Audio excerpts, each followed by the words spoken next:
Subscribe to our YouTube channel and press the bell icon to get the latest updates. On the night of the 28th of December in 2001, 123 people had gathered here, which was then a hall, to attend a two-day seminar organized by the All India Minority Education Board. At midnight, the police stormed this hall and arrested everybody in sight, claiming that they were members of the then recently banned organization, the Students' Islamic Movement of India, also known as SIMI. On the 6th of March 2021, all of these people were acquitted after they were held under sections 10, 13 and 15 of the UAPA Act, which was then a less stringent law than it is right now. We travelled here today to speak to some of the people who have now been acquitted 20 years after they were labelled terrorists. जी, मैं महाराष्ट्र से यहाँ पर शरीक होने आया था इस programme में, जो एजुकेशनल लेवल का था और all India minority educational board के बैनर तले हो रहा था। तो उस वक्त मेरी उम्र ऑलमोस्ट 31 ईयर्स थी और अब मैं जो है 50 ईयर्स का हूँ। ऑलमोस्ट ये कहिए कि 19 ईयर्स जो है वो इसी केस के इंतज़ार में गुजर गए। हम लोग जानते थे कि एक एजुकेशनल सेमिनार यहाँ होने वाला है और हम लोग पहले से इंटरेस्टेड थे एजुकेशनल के मामले में, और हम लोग चाहते थे कि किस तरह से हम अपनी कम्युनिटी को डेवलप कर सके, एजुकेशनल के मामले में किस तरह से उसको अवेयर कर सके। और दूसरी बात ये थी कि क्या क्या कानून के अंदर, कॉन्स्टिट्यूशन के अंदर हमारे लिए फैसिलिटी है, उसकी जानकारी हमको मिले, ताकि हम अपनी जो कम्युनिटी है, हमारी जो समाज है, उसको अपलिफ्टमेंट हम कर सकें। कमाई में तो प्रॉब्लम है कि आप ये सोच सकते हैं कि एक ऑटोमोबाइल इंजीनियरिंग का किया हुआ आदमी है, उसको अगर ठेला चलाना पड़े तो ये भी हमारे लिए शर्म की बात है, हमारे हिंदुस्तानी समाज के लिए।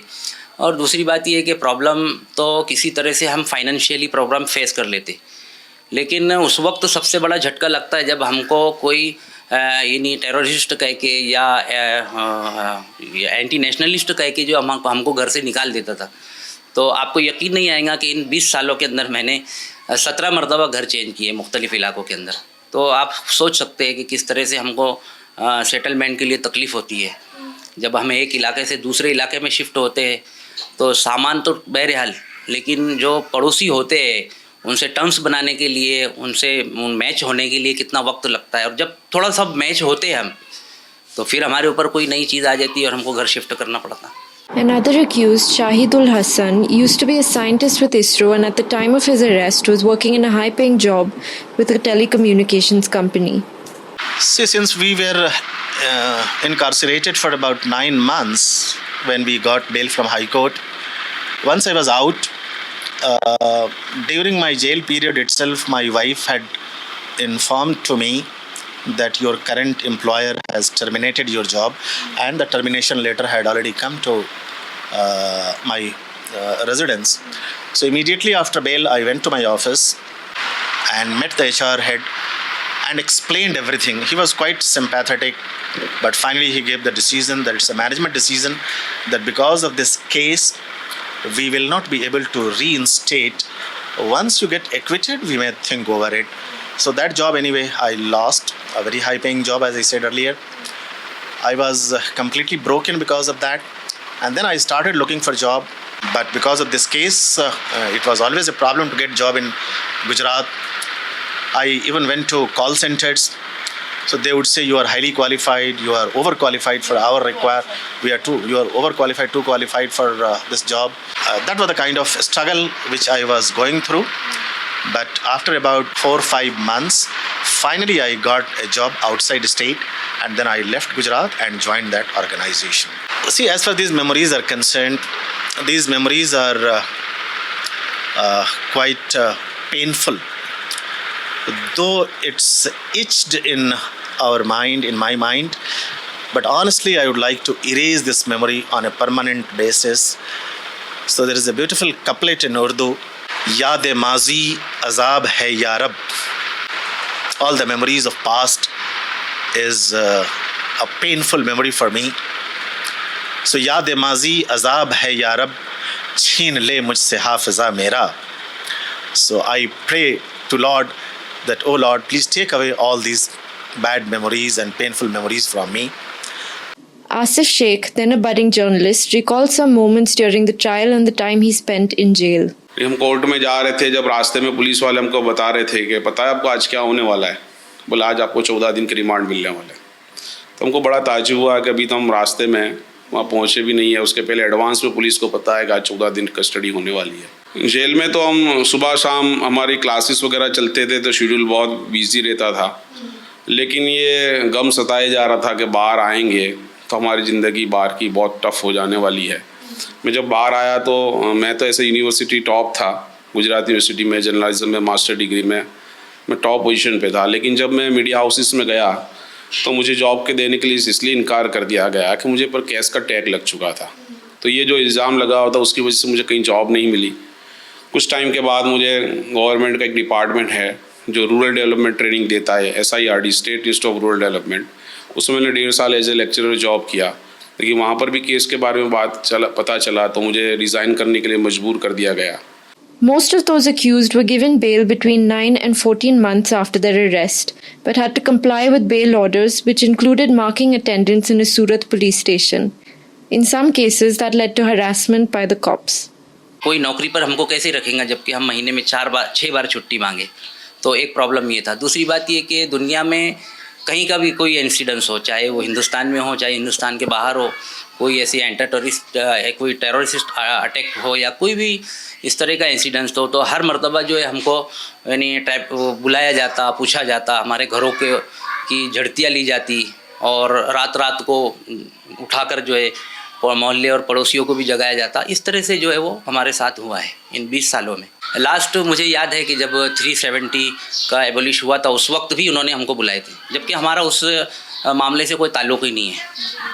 वो एक महज पॉलिटिकली जो चीज़ थी वो, लेकिन उस मौके पर भी हमको जितने भी लोग इस केस के अंदर इन्वॉल्व थे सबको बुलाया गया, सबके स्टेटमेंट्स वगैरह लिए गए थे। The case took 20 long years for various reasons, Advocate M.M. Sheikh told the print in an interview. Actually, इसके 127 accused were arrested from the scene of offense, and they belong to different cities of India and different states. फिर उसके बाद when the case was fix for trial, तो सभी आरोपियों का accused का भेगी होना, एक जगह इकट्ठा होना कोर्ट में, वो भी थोड़ा डिफ़िकल्ट था। फिर केस तभी स्टार्ट हुआ कि कोर्ट ने जब वो दूसरे जो एक्यूज थे उनको हाजिर रहने में से एग्जाम्पशन दिया गया। फिर कभी कभी ऐसा होता है कि जजों की भी ट्रांसफ़र होती रही, सरकारी स्पेशल प्रोसिक्यूटर्स आते रहे, फिर कभी विटनेसेस मिले ना मिले, और समन्स उनको विटनेसेस को सर हो या ना हो, तो हर बार और कई सो मैनी रीजंस भी होते हैं कि कभी कोई एडवोकेट्स हाजिर नहीं है, कभी कोई सरकारी वकील हाजिर नहीं है, या कभी कोर्ट उस पर है।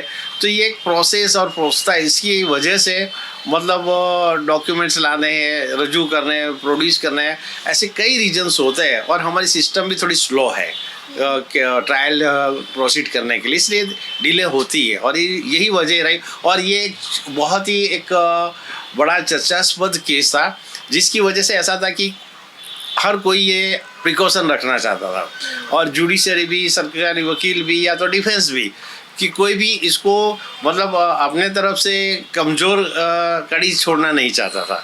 तो ये भी एक रीज़न है, तो इसलिए डिले हुई। ये जो एलिगेशन था, तो पहला तो ये कि वो सीमी के मेंबर्स है, तो ऐसा कोई भी एविडेंस रिकॉर्ड पर नहीं आया जो ये एस्टेब्लिश कर सके कि जो जिन आदमियों को पकड़ा 103 वो कोई भी सीमी का मेंबर था।